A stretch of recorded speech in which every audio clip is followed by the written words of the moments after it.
todos los alcaldes demócratas a los que le ha llegado un buchito de migrantes. Sí, porque fíjate tú, el de Denver está que no duermen por 30,000. Dime tú, el año pasado llegaron a la Florida más de 400,000. En los Estados Unidos ha salido un video que hizo, ¿qué canal? CNN. Hizo un video de un resumen de las noticias de este año, de las buenas, las malas o de todas. De las buenas noticias de este año. Qué bueno que hagan eso, porque la verdad, uno mira las noticias y todo es guerra, catástrofe, problemas. Vamos a ver qué pasó el 2023 en cosas buenas. Las crisis económicas, los desastres naturales y las guerras, estas fueron las buenas noticias del año que nos hacen seguir creyendo en la humanidad.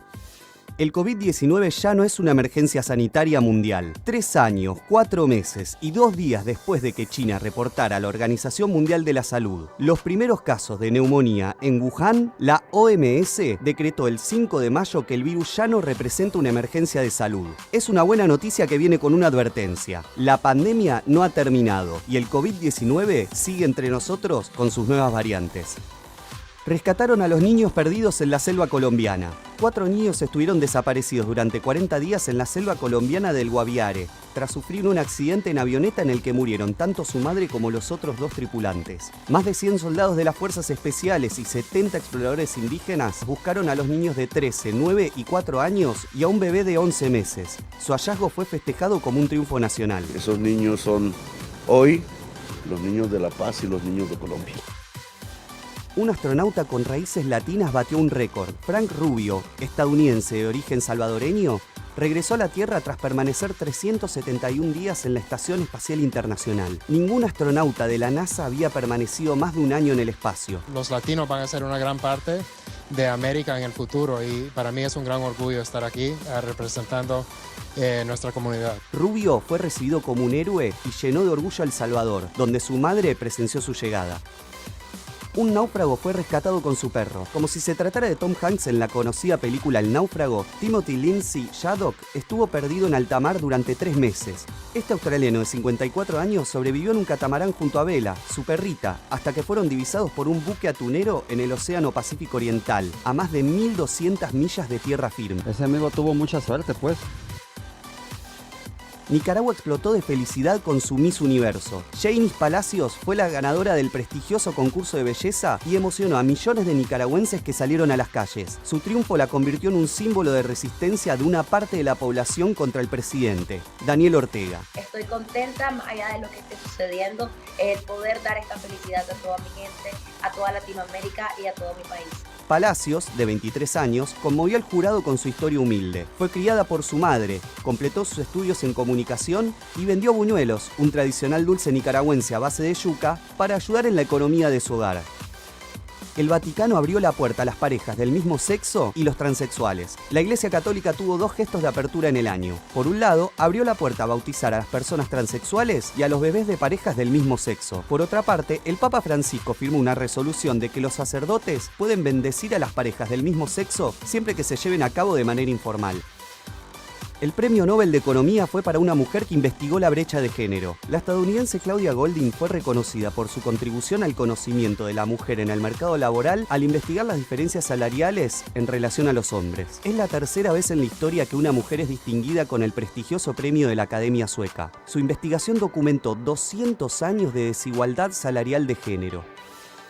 El ceviche y el bolero fueron reconocidos por la UNESCO. Tanto el plato tradicional de la cocina peruana como el género musical de origen cubano fueron declarados Patrimonio Cultural Inmaterial de la Humanidad por la reconocida Organización de las Naciones Unidas.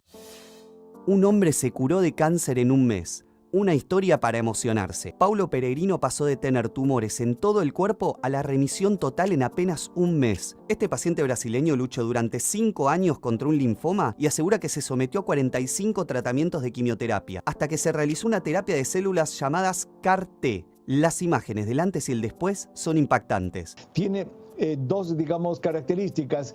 Una es de que las respuestas, como lo hemos visto, pueden ser maravillosas, pero no funciona en todos los casos. Se calcula que funciona en el 50% de los casos. Y hay otra característica de estos tratamientos que ojalá que se resuelvan en el futuro, Iván, es de que cuestan muy caro. se realizó el primer trasplante exitoso completo de ojo y cara. Aaron James entró en los libros de historia de la medicina al convertirse en el primer hombre que recibió un trasplante completo del ojo y partes de la cara. Un equipo de 140 cirujanos de Nueva York participó de la operación, que duró 21 horas. James, un veterano militar de 46 años que vive en Arkansas, había sufrido un accidente laboral en 2021.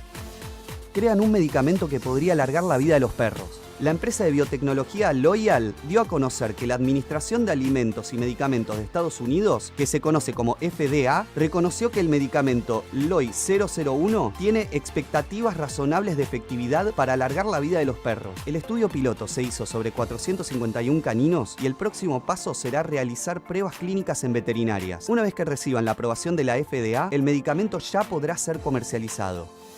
¿Cuál de las historias te gustó más? ¿Y cuál crees que nos faltó incluir? Nos vemos en 2024. Ojalá con muchas más buenas historias. Bueno, CNN, igual con un enfoque bastante zurdo. Hay varias de las noticias ahí de que pudiéramos debatir. Pero en general, bueno, ya ve usted que pasaron cosas buenas. Están las cosas buenas del mundo, están las cosas buenas de su ciudad, de su país, pero cada persona y cada familia cuenta también su propia historia. ¿Qué te pasó a ti bueno o malo en el 2023 y qué propósitos tienes para el 2024? Tenemos actualización, update todos los días. Tenemos un detallito, un plumazo sobre los más gusanos de la historia del exilio cubano. Entre ellos, Edmundo García, quien acaba de confesar que le respondería a Canel si lo llamara para disculparse. Veamos. Me llama por teléfono Díaz Canel y me dice: yo quiero que tú vengas para hablar contigo. Se han cometido muchos errores y me quiero disculpar. Y mi respuesta va a ser: vaya a que le den por el culo. Vaya usted y presente su renuncia. Usted, el gobierno, el sistema y el modelo venció. Esa será mi respuesta. Óigame. Qué lástima que el mundo haya puesto ese talento, esas lecturas, esa cultura al servicio del lado correcto de la historia cuando ya es un cáncamo, cuando ya, tú sabes, cuando ya él venció también, está vencido. Caramba, el mundo, no podías haber empezado 20 años antes. Tú que puedes ser mi papá o mi abuelo, no podía haber empezado 10 años antes, coño, ¿cómo nos hubiera ayudado ese impulso después de hacer tanta basura? Y, coño, no te digo que no me alegro, te digo sinceramente que a mí todo lo malo que pase a ser mejor, yo confío en mejoramiento humano a cualquier edad de la vida. Ojalá que todos los generales que hay en Cuba mañana dijeran: oye, esto no sirve. Ok, pero siempre lamento que sea cuando la tiranía te abandona, cuando ya no te pagan, cuando ya no te reciben, cuando te ignoran, etcétera, etcétera. Coño, que la gente por resentimiento hace lo que debió hacer, por amor a la libertad, por convicción, por pensamiento propio. Pero bueno, del lobo un pelo, esto casi que es del lobo un pendejo. Pero bueno, ahí vamos. En Estados Unidos hay otro estado haciéndose el gracioso con las elecciones, esta vez el estado de Maine. Bueno, pues el estado de Maine descalifica a Trump para participar en sus primarias. Vamos a ver.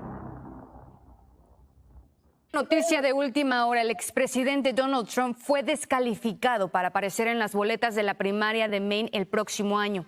Así lo decidió la secretaria de Estado, la demócrata Shanna Bellows, la funcionaria electoral de mayor rango en Maine. Su decisión le sigue al fallo de la Corte Suprema de Colorado, que concluyó la semana pasada que la enmienda 14 de la Constitución prohíbe a Trump volver a ocupar el cargo de presidente debido a su papel en el ataque al Capitolio el 6 de enero de 2020. Se espera que el exmandatario apele estas decisiones. Bueno, te doy una buena y una mala, más bien una mala y una medio buena. Esta estrategia yo no sé hasta dónde va a funcionar. Yo le pido a la Corte Suprema, voy a llamar ahorita terminando el programa ahí a los jueces de la Corte Suprema y les pido que tomen ya una determinación federal en este asunto, porque está a nivel de la Corte Suprema decidir si los estados tienen la potestad para hacer esto, porque las elecciones presidenciales pues son elecciones federales. Entonces, vamos a ver qué determinan, pero mientras tanto hay varios estados haciéndose los graciosos. Pero el estado de Colorado, que fue el que empezó esta cuestión, por el momento vuelve a poner a Trump en la boleta. Vamos a ver cómo lo confirmó. La secretaria de Estado de Colorado confirma que Trump vuelve a la boleta electoral para las primarias. Donald Trump vuelve a estar en la boleta republicana de Colorado, así lo anunció el secretario de Estado, Hannah Criswell, luego de que el Partido Republicano del Sentinel State presenta una apelación ante la Corte Suprema de Justicia. De acuerdo con la señora, que además lidera las encuestas, bueno, Trump permanecerá momentáneamente en la boleta a menos que la Corte Suprema intervenga y confirme el fallo del Tribunal Inferior o se niegue a aceptar la apelación. Así que bueno, ya tú has visto, tú conoces un caso en el mundo de una carrera electoral que haya sido tan cuesta arriba y tan difícil como la de Trump. Da igual la primera y esta segunda va siendo casi que peor. ¿Qué clase tipo para no rendirse?